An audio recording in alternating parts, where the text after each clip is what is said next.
রোহিত শর্মার নেতৃত্বে এই নিয়ে ভারত আইসিসি টুর্নামেন্টের ফাইনালে পৌঁছালো।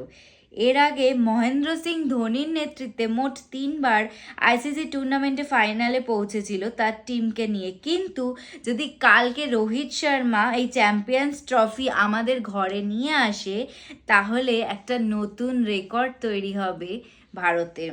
এবার চলো বলি টিকিটের কথা। 12টা ক্যাটাগরির টিকিট বিক্রি হচ্ছে দুবাইতে।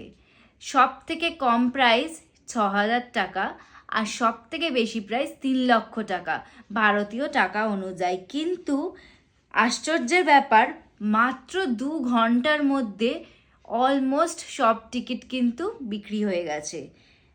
তাহলে কি এবার আমরা শেষবারের মতন আইসিসি টুর্নামেন্টে রোহিত শর্মা, জাদেজা আর বিরাট কোহলিকে শেষবারের মতন একসাথে মাঠে খেলতে দেখছি? নিউজটা সোশ্যাল মিডিয়াতে বর্তমানে খুবই ভাইরাল, কিন্তু প্রে করি যাতে এটা না হয়।